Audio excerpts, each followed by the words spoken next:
Okay. Now let us see the different layers of the Earth's atmosphere. Look here. This picture is in your book.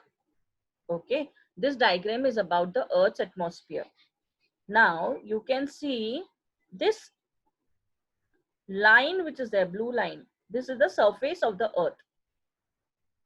Now we are living on the surface of the Earth. So from the surface of the Earth, as we move up in the air, this entire thing is your atmosphere. But in that air also, in the atmosphere also, you have different layers. Okay. So let us see one by one which are the different layers. First is your troposphere. Troposphere. Okay. Or tropopause. Now this troposphere, you can see this white border, this line. That means the extension of troposphere is still here. From the surface of the Earth till here is the extension of the troposphere. Now, what comes in the troposphere?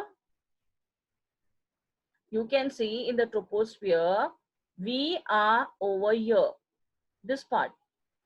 Can I cancel? Should I cancel the lecture? Don't try to zoom it, boys. So, in this troposphere, we are on the surface of the Earth. But in the higher part of the troposphere, you can see the aeroplanes which are flying. The clouds formation. So clouds, aeroplanes are in which part of the troposphere? Which part of the troposphere? The higher part of the troposphere. Okay. So we saw the first layer now. And it is 13 kilometers away from the surface of the Earth. This extension is 13 kilometers. Let's see the second layer. Stratosphere. Bit troposphere. Second, stratosphere. Mesosphere, ionosphere, and exosphere. So these are the different layers: troposphere, stratosphere, mesosphere, ionosphere, and exosphere. Okay, let's come back here. Now see the second layer, the stratosphere. What is the extension? This white line till here. This is the extension of second layer of the atmosphere, that is stratosphere. Now in the stratosphere, can you see this blue line? This blue line is your ozone layer, the layer of ozone gas. Now where is this ozone layer situated? It is in the stratosphere, but in the lower part of the stratosphere.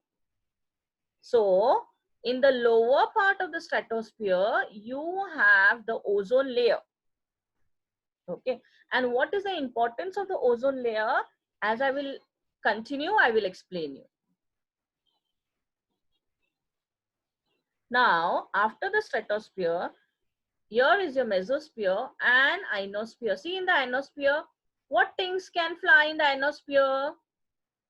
It's a part of atmosphere. So what things can fly? Which things can fly? Rockets. Okay. And if you go up, the sky, the moon, the stars, the satellites, where it will be, in which sphere? It will be in the exosphere. So this diagram is there in your book regarding troposphere, stratosphere, mesosphere, ionosphere, exosphere. And in the lower layer of stratosphere, you have ozone layer. Now we have to see one by one layer. We have to see the information regarding troposphere, stratosphere. Okay, let's go ahead. Here, this is the first layer, troposphere. How many kilometers away? 13 to 15 kilometers away from the surface of the Earth. Next layer is your stratosphere, or it can be called stratopause. Mesosphere, mesopause. Okay. So stratosphere, what is the distance? The distance from the surface of the Earth is 50 kilometers. I am talking about stratosphere. What is the distance of the mesosphere? The distance from the surface is 80 kilometers.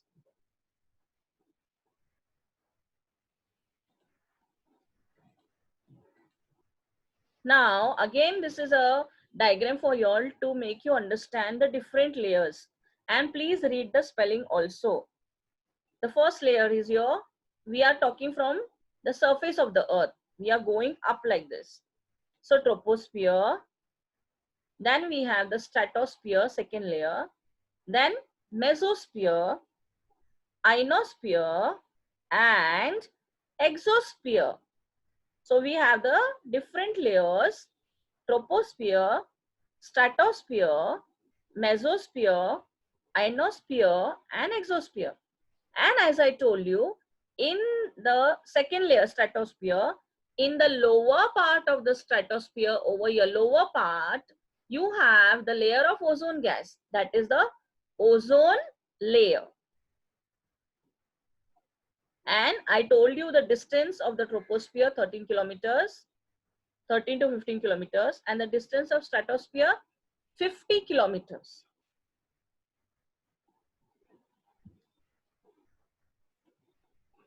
Now, one by one, we have to study the troposphere now. What comes in the troposphere? See, the troposphere is the first layer of the atmosphere. So that we are also living, and even the aeroplanes and clouds formation is there. So the air becomes thin. As you all know, as you all go up at the altitude, your air will become thin and air becomes cooler. Cooler air you will get as you go higher in the troposphere. So what all things can you see? Water vapor, cloud formation, clouds, rain, fog, wind, storm. All these things are where? In the troposphere. Even aeroplanes, they also fly in the troposphere. Which part of the troposphere? Higher part of the troposphere. Now, if the aeroplanes are flying in the higher part of the troposphere, then as I told you, the air is thinner over there. That means what? Oxygen carrying capacity is less. So the people, the passengers who will travel in the aeroplane, they should not get the problem of breathing, because we need oxygen to breathe. And that's why whenever aeroplanes fly in the higher parts of the troposphere, arrangements have to be made to ensure that passengers get enough air for breathing. So they make the proper arrangements in the aeroplane itself. So there should be no problem for breathing. Now look here. The next layer after troposphere, which layer is there? Stratosphere. And in the lower layer of stratosphere, it is ozone layer. So let us see the stratosphere. What is the height? It is 50 kilometers away from the Earth's surface. Okay. That is the layer of stratosphere. Now, in the lower layer, which layer? Lower layer of stratosphere, which layer is there? A layer of ozone gas. The gas is ozone gas. And the name is ozone layer. Now, what does this ozone layer do? Boys, this is your Earth surface. See, this part is your Earth surface. Now, this Earth is surrounded by atmosphere, that is layer of air. In that, we are talking about stratosphere. Now, this ozone layer is surrounded. Our Earth is surrounded by the ozone layer. What does this ozone layer do? It absorbs the harmful ultraviolet rays of the sun. What does the ozone layer? See, it is covered. Our entire Earth is covered with the ozone layer. And it is a blessing, or we can say a boon for us, that it is covered. Why? It stops the harmful rays coming from on the Earth. It stops. Means what? What does it take? It absorbs the harmful rays. That means the harmful rays does not reach the Earth. Look at the second picture. Rays of the sun are falling on the surface of the Earth. Now you can see some rays are reaching the Earth's surface, but some rays took a turn. What is this turn? It is because of this ozone layer. The ozone layer is a protective shield. It reflects back. That means it bounces those harmful rays in the atmosphere again. It will not reach the earth. These UV rays, ultraviolet rays, are very harmful. It will not reach the earth. Why? Because this ozone layer has reflected it, it bounced it back, it absorbs that harmful rays. So we should protect the ozone layer, because if pollution is there, this ozone layer will be damaged. So we should avoid pollution. Okay, so you got what is ozone layer, the ozone gas, and its process, what it does, it absorbs the UV rays, ultraviolet rays, radiations. Now in this picture, you all know that when you heat water, this water turns into water vapor, or we can say steam. Water turning into steam. Water turning into water vapor. It is known as evaporation. Okay. So let's see this picture, now the first picture. In this picture, you can see the water down. Now what happens to this water? Because of the rays of the sun falling, this water gets heated.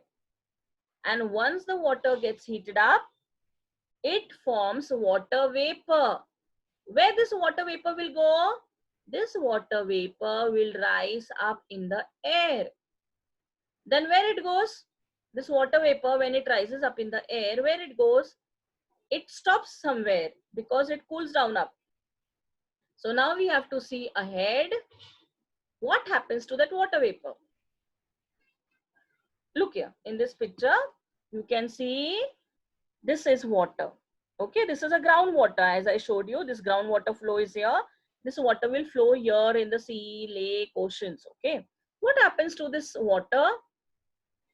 Because of the rays of the sun, the water gets heated. After heating, it turns into water vapor, steam, water vapor. This water vapor slowly will go up in the sky. That is transportation.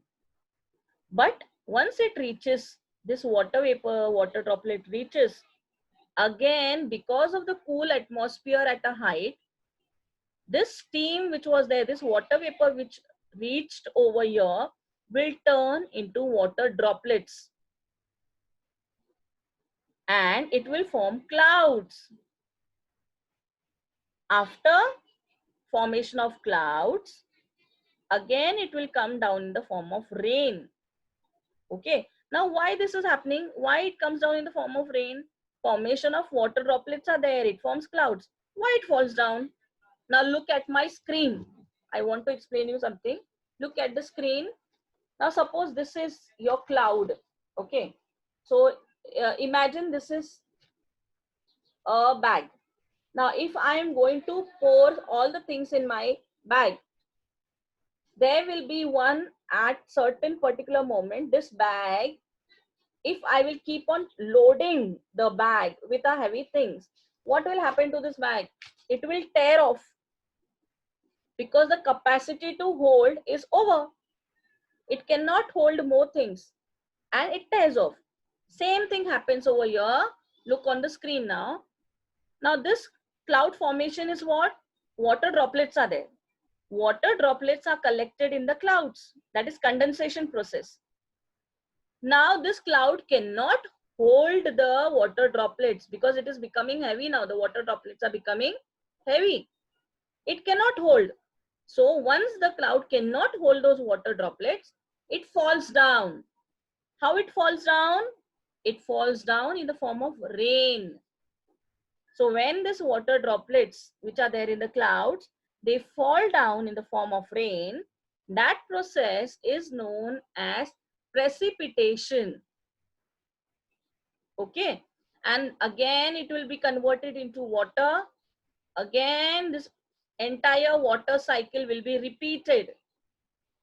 So one by one again I'm telling you, remember what happens to the water. Because of the rays of the sun, the water gets heated. After heating, it turns into water vapor. Which process? Evaporation. This water vapor will go up. Okay. And that which process is second one? Transportation. After the water vapor reached into the air up, it cools down, forming water droplets. After water droplets are formed, it will form clouds. Which is the third process? Formation of cloud? Condensation. After condensation, the water droplets will fall on the surface of the earth in the form of rain. So, clouds, the water droplets falling in the form of rain. Which process? Precipitation. So what we saw? Evaporation, transportation, condensation, precipitation. This entire thing is your water cycle. This keeps on repeating daily, continuously. Now let us see what is biosphere. As I told you, all the three spheres consisting together will be a biosphere. So what comes in the biosphere? Let us see the land thing first, lithosphere. See that these are the different land. Okay, somewhere it will have ice. Various regions of the earth differ in many ways. So this lithosphere, this is a part of lithosphere. Ice, hot climate region, mountainous region, plain region, rainfall region where it rains very heavily, or a desert region. All these regions will vary, they are different, and it is a part of biosphere. Even hydrosphere. Now what comes in hydrosphere? Sea, ocean, freshwater lake, again is part of biosphere. See this. We see a great variety in living things. Here you can see a picture of a polar bear. It is seen in the snow-bound polar region. What do you mean by snow-bound? The region where snow falls. There's a snowfall. Snowbound. And which is this region where it continuously there is a snowfall? It is a polar region. So in a polar region, you can see this great polar bear. Then you can see in the continent of Africa, zebras. Peculiarity, or we can say the speciality of the continent of Africa is you can find zebra. And in Australia, the smallest continent, what you can see, we can find large number of kangaroos over there. And in the hot climate region, you will see elephants and lions. Where the temperature is high, you can see the elephants and lions.